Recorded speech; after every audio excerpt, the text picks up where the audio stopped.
ഒരിക്കല് യെസ് ഇന്നെ കിട്ടിയാളെ എന്നെ കിട്ടി. Hi hello once again welcome back to my channel.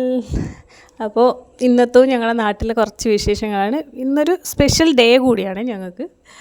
അപ്പോൾ രാവിലെ തന്നെ എഴുന്നേറ്റ് വരുമ്പോൾ നല്ല കാഴ്ചയായിരുന്നു. ഏട്ടനും അനിയനും കൂടെ നല്ല സൈക്കിളൊക്കെ ഓടിക്കുകയായിരുന്നു. അനിയനും ഏട്ടനെ തള്ളിക്കൊടുക്കുകയാണ്. അപ്പോൾ എൻ്റെ ഇന്നത്തെ ഒരു വീഡിയോ കുറച്ച് വിശേഷങ്ങൾ. അപ്പോൾ നമുക്കെല്ലാവർക്കും കുറേ പ്രയോറിറ്റീസ് ഉണ്ടാവും അല്ലേ. അപ്പോൾ ഓരോരോ സമയത്ത് അത് ഇങ്ങനെ ചേഞ്ചായി പോവും. അപ്പോൾ ഞങ്ങളുടെ ഇപ്പോഴത്തെ പ്രയോറിറ്റി എന്ന് പറഞ്ഞാൽ നമുക്കിപ്പോൾ ഓരോരുത്തർക്കും ഓരോ രീതിക്കായിരിക്കും. അപ്പോൾ ഞങ്ങൾ ഇപ്പോഴത്തെ ഒരു മെയിൻ പ്രയോറിറ്റി എന്ന് പറയുന്നത് ഇതാണ് ഞങ്ങൾ വീട്. അപ്പോൾ വീടിൻ്റെ പണി ഇങ്ങനെ നടന്നുകൊണ്ടിരിക്കുകയാണ്. ഞങ്ങൾ നാട്ടിലില്ലാത്തത് കാരണം വരുന്ന സമയത്ത് നമ്മൾ പെട്ടെന്ന് വരുന്നു, കാര്യങ്ങളൊക്കെ നോക്കുന്നു. അല്ലാണ്ട് വർക്ക് നടന്നുകൊണ്ടിരിക്കുകയാണ്. ഏകദേശം ലാസ്റ്റ് സ്റ്റേജ് എത്തി. ഇനിയിപ്പോൾ ഫിനിഷിങ് വർക്കൊക്കെയാണ് ചെയ്യേണ്ടത്. അപ്പോൾ എല്ലാവരുടെയും ഒരാഗ്രഹമായിരിക്കും സ്വന്തമായിട്ടൊരു വീട് എന്നുള്ളത്. ഏകദേശം ആൾക്കാർ ഒരു 90% ആൾക്കാരുടെ ആഗ്രഹമായിരിക്കും സ്വന്തമായിട്ടൊരു വീട് എന്നുള്ളത് അല്ലേ. അപ്പോൾ എന്നെ സംബന്ധിച്ചിട്ട് എൻ്റെയും ഭയങ്കര ഒരു വലിയ ആഗ്രഹമായിരുന്നു. പ്രത്യേകിച്ച് സിവിൽ എഞ്ചിനീയറിംഗ് ഒക്കെ പഠിക്കുകയും കൂടെ ചെയ്തതുകൊണ്ട് ആ ഒരു ആഗ്രഹം എങ്ങനെയാണെന്ന് വെച്ചിട്ടുണ്ടെങ്കിൽ ഞാൻ തന്നെ ഡിസൈൻ ചെയ്ത എൻ്റെ പ്ലാനിൽ എനിക്ക് സ്വന്തമായിട്ടൊരു വീട് എന്നുള്ളത് അത് ഭയങ്കര ഒരു ആഗ്രഹമായിരുന്നു. അതെപ്പം നടക്കും എങ്ങനെയെന്നൊന്നും അറിയില്ലായിരുന്നു.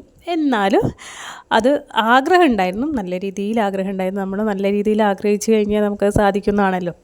അപ്പോൾ ആ ഒരു ആഗ്രഹം തന്നെ ഇപ്പം നടന്നുകൊണ്ടിരിക്കുകയാണ്. എൻ്റെ ഒരു പ്ലാനിൽ തന്നെ എൻ്റെ വീടിങ്ങനെ നടന്നുകൊണ്ടിരിക്കുകയാണ്, പണി നടന്നുകൊണ്ടിരിക്കുകയാണ്. അപ്പോൾ അതിന് എന്താ പറയുക, പക്ഷേ എപ്പോഴും ഒരു കൺഫ്യൂഷനായിരുന്നു. എപ്പോൾ സംഭവിക്കും, വീട് എന്നുള്ളൊരു സ്വപ്നം എന്ന് പറയുന്നത് എപ്പോൾ നമുക്ക് നടക്കും എന്നുള്ളതുണ്ടായിരുന്നു. പക്ഷേ ചില ആളുകളുടെ, ചില വ്യക്തികളുടെ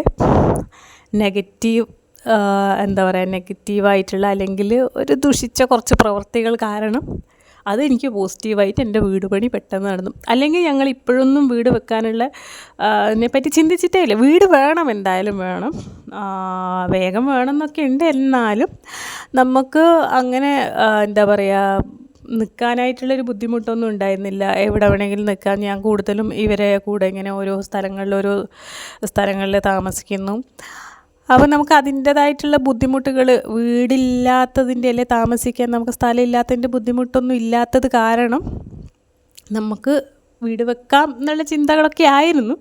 പക്ഷേ ചില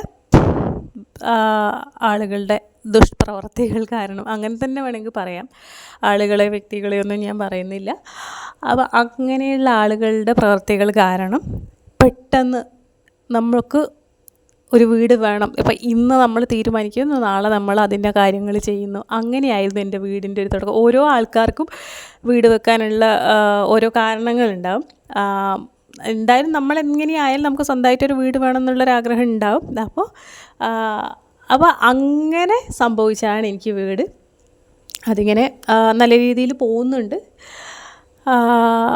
ഇനിയിപ്പോൾ അത് ബാക്കി ഒരു തടസ്സമില്ലാണ്ട് മുന്നോട്ട് പോട്ടെ എന്ന് വിചാരിക്കുന്നു. അപ്പോൾ ഞാൻ വേറൊരു പ്രത്യേകത ഇന്നത്തെ എന്താ പറഞ്ഞതെന്ന് വെച്ചിട്ടുണ്ടെങ്കിൽ, പിന്നെ ഇന്ന് ഋഷീൻ്റെ സെക്കൻഡ് ബർത്ത്ഡേ ആയിരുന്നു. സെക്കൻഡ് ബർത്ത്ഡേ എന്ന് പറയുമ്പോൾ ഞങ്ങൾ നാട്ടിലേക്ക് പോകുന്നത് ആ ദിവസമായിരുന്നു അവൻ്റെ ശരിക്ക് ഡേറ്റ് വരുന്നത്. പക്ഷേ അന്ന് നമ്മൾ പോകുന്നതിൻ്റെ തിരക്കും അത് മാത്രമല്ല, രണ്ടാൾക്കും പനിയൊക്കെ ആയിരുന്നു. അതൊക്കെ കാരണം നമുക്ക് സെലിബ്രേറ്റ് ചെയ്യാനുള്ളൊരു ഇതുണ്ടായിരുന്നില്ല. അപ്പോൾ നാട്ടിലെത്തി രണ്ടാമത്തെ ദിവസമായിരുന്നു അവൻ്റെ നക്ഷത്രം വരുന്നത്. അപ്പോൾ വിചാരിച്ചു ഫസ്റ്റ് ബർത്ത്ഡേ ആയാലും അവൻ്റെ അങ്ങനെ സെലിബ്രേറ്റ് ചെയ്തിട്ടില്ല. ഇതും സെലിബ്രേഷൻ എന്നൊന്നും പറയാനില്ല, നമ്മൾ മാത്രം, നമ്മളെ വീട്ടിലുള്ള ആൾക്കാരും പിന്നെ ഏട്ടൻ്റെ ഒരു 3-4 ഫ്രണ്ട്സും ചെറിയൊരു കുഞ്ഞ് കേക്ക് കട്ടിയാന്ന് വെച്ചു. പക്ഷേ അവനാണെങ്കിൽ നാട്ടിൽ വരുമ്പോഴേ ഉണ്ടായിരുന്നു പനി. അതിങ്ങനെ മാറി, പിന്നെയും മാറി. അങ്ങനെ നാട്ടിൽ വന്നപ്പോഴത്തേക്കിലും പിന്നെയും കാണിക്കുകയൊക്കെ ചെയ്ത് അതിൻ്റെ ഒക്കെ ഒരു അസ്വസ്ഥതകളൊക്കെ ആയിരുന്നു അവന്. ഋഷിക്ക് അങ്ങനെയായിരുന്നു. അപ്പോൾ എന്നാലും കുഴപ്പമില്ല, കുഞ്ഞ് കേക്കൊക്കെ വാങ്ങിച്ച് നമ്മൾ കുറച്ച് ചെറിയ രീതിയിലൊരു ഫുഡൊക്കെ ആക്കി അങ്ങനെ ആഘോഷിക്കാമെന്ന് വെച്ചാൽ. ആഘോഷം എന്നൊന്നും പറയാൻ പറ്റില്ല ഇതിന്, എന്നാലും അവരുടെ ബർത്ത്ഡേ അല്ലേ, അപ്പോൾ അവരുടെ സ്പെഷ്യൽ ഡേക്ക് നമ്മൾ എന്തെങ്കിലും ചെയ്ത് കൊടുക്കണമല്ലോ. അപ്പോൾ അങ്ങനെ ശ്രീയു എന്ന് പറയുമ്പോൾ ഏട്ടൻ്റെ മോനും റഹാനും ഋഷിയും, അപ്പോൾ ഞങ്ങളൊക്കെ കൂടി ഒരു കേക്കൊക്കെ കട്ട് ചെയ്തു, കുഞ്ഞു കേക്കൊക്കെ കട്ട് ചെയ്ത്. അവൻ ഭയങ്കര മൂഡ് ഓഫ് ആയിരുന്നു. അവൻ അങ്ങനെ പ്രത്യേകിച്ച് അങ്ങനെ ഒരുപാട് അങ്ങനെ കരയുന്ന കൂട്ടത്തിലൊന്നും ആയിരുന്നില്ല. പക്ഷേ ഈ ഒരു അസ്വസ്ഥതകൾ ഉണ്ടാകുമ്പോൾ നമുക്ക് മക്കളെ കാര്യമല്ലേ, അപ്പോൾ ആ ഒരു അസ്വസ്ഥതയൊക്കെ ഉള്ളത് കൊണ്ട് അവനങ്ങ് കരയൊക്കെ ചെയ്യായിരുന്നു. അവിടെ നിന്നുള്ള ആൾക്കാരല്ലല്ലോ ഇവിടുന്ന് കാണുന്നത്. ഇവിടെ വന്നപ്പോഴത്തേക്ക് ഏട്ടൻ്റെ കുറച്ച് 4-5 ഫ്രണ്ട്സേ ഉണ്ടായിരുന്നുള്ളൂ. ഫ്രണ്ട്സ് എന്ന് പറഞ്ഞാൽ നമ്മളെ ചുറ്റും, നമ്മുടെ വീടിന് ചുറ്റുവട്ടത്തുള്ള ആൾക്കാരൊക്കെ തന്നെയാണ്. അപ്പോൾ അവരെയൊക്കെ കണ്ടതിൻ്റെയൊക്കെ ഒരു മൂഡ് ഓഫ് ആയിരുന്നു. അവൻ കറക്റ്റ് അങ്ങ് എന്താ പറയുക ഓക്കെ ആയിരുന്നില്ല. പിന്നെ എന്തായാലും നമ്മൾ കേക്കൊക്കെ വാങ്ങി കട്ട് ചെയ്തു, അത് അങ്ങനെ ആഘോഷിച്ചു. അപ്പോൾ നമ്മൾ നാട്ടിൽ വരുമ്പോഴാണ് നമുക്ക് ഇങ്ങനത്തെ, അല്ലെങ്കിൽ നമ്മൾ 4 മാത്രമല്ലേ, അല്ലാണ്ട് നമ്മൾ സെലിബ്രേറ്റ് ചെയ്യും. നമ്മൾ ചുറ്റിലുള്ള ക്വാർട്ടേഴ്സിലുള്ള ആൾക്കാരൊക്കെ വിളിച്ച് റഹാൻ്റെ ഒക്കെ ആ സമയത്തൊക്കെ നല്ല രീതിയിൽ സെലിബ്രേറ്റ് ചെയ്തിട്ടുണ്ടായിരുന്നു. പക്ഷേ ഋഷി ആയതിനു ശേഷം നമ്മളെ ജീവിതം എന്ന് പറഞ്ഞാൽ ഞങ്ങളുടെ ഇടയിലല്ല, അല്ലാണ്ട് നമുക്കുണ്ടായിട്ടുള്ള കുറച്ച് കാര്യങ്ങളൊക്കെ കാരണം നമ്മളങ്ങനെ ഇപ്പോൾ ഒന്നും അങ്ങനെ ഒരു ആഘോഷിക്കാനുള്ളൊരു മൂഡൊന്നും ഉണ്ടായിരുന്നില്ല. അപ്പോൾ പിന്നെ അതൊക്കെ കഴിഞ്ഞു, കേക്ക് കട്ടിങ്ങൊക്കെ കഴിഞ്ഞു, എല്ലാവരും ഫുഡൊക്കെ കഴിച്ചു. ഞങ്ങളുടെ വീട്ടിൽ എന്തൊരു ആഘോഷം ഉണ്ടെങ്കിലും, എന്ത് ആഘോഷം എന്നല്ല, നമ്മുടെ ഇതേപോലുള്ള കുഞ്ഞു കാര്യങ്ങൾ, ഇപ്പോൾ ഒരു ബർത്ത്ഡേ ആയാലോ അല്ലെങ്കിൽ ഓണം അല്ലെങ്കിൽ അല്ലാണ്ടുള്ള എന്ത് ആഘോഷങ്ങളുണ്ടെങ്കിലും ഇതേപോലെ അച്ഛന് നിർബന്ധമാണ്. എങ്ങനെയെന്ന് വെച്ചിട്ടുണ്ടെങ്കിൽ കുറേ ആൾക്കാരുണ്ടാവണം എന്നുള്ള നിർബന്ധമാണ്. അപ്പോൾ ഒന്നുമില്ലെങ്കിലും അച്ഛൻ്റെ കുറച്ച് ഫ്രണ്ട്സ് ഉണ്ടാവും, ഏട്ടൻ്റെ കുറച്ച് ഫ്രണ്ട്സ് ഉണ്ടാവും, അങ്ങനെ ആഘോഷിക്കാൻ ഭയങ്കര ഇഷ്ടമാണ്. അപ്പോൾ പിന്നെ ഇന്ന് അതേപോലെ തന്നെ പ്രത്യേകിച്ച് ആ ദിവസം ഒരു ഞായറാഴ്ചയായിരുന്നു. അത് ബാക്കിയുള്ളവരൊക്കെ എന്തൊക്കെയോ തിരക്കൊക്കെ ആയതുകൊണ്ട് ഇത്രയേ ആൾക്കാരുണ്ടായിരുന്നുള്ളൂ. ഇതിലും കൂടുതൽ ഉണ്ടാവുമായിരുന്നു, കുറേ കമ്പനിക്കാരുള്ളതാണ്.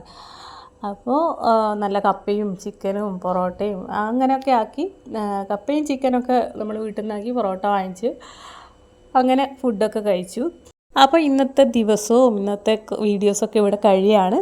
അപ്പോൾ ഇഷ്ടപ്പെടുകയാണെങ്കിൽ ലൈക്ക് ചെയ്യുക, ഷെയർ ചെയ്യുക, കമൻറ്റ് ചെയ്യുക. ഇതേപോലെയുള്ള കുഞ്ഞു നാട്ടിലെ കുറച്ച് വിശേഷങ്ങളൊക്കെ ഇനിയും ഞാൻ ഷെയർ ചെയ്യുന്നതായിരിക്കും, കൂടാതെ വീടിൻ്റെതും. അപ്പോൾ വീട് എന്നുള്ളൊരു സ്വപ്നമുള്ള ആൾക്കാർക്ക് വേണ്ടിയൊക്കെയാണ് ഞാനിത് ഷെയർ ചെയ്യുന്നത്, എൻ്റെ ഈ ഒരു എക്സ്പീരിയൻസ് ഒക്കെ ഷെയർ ചെയ്യുന്നത്. ഇനിയും കുറച്ച് കാര്യങ്ങളൊക്കെ ഞാൻ പറയാം. അപ്പോൾ നമുക്ക് അടുത്ത വീഡിയോയിൽ കാണാം.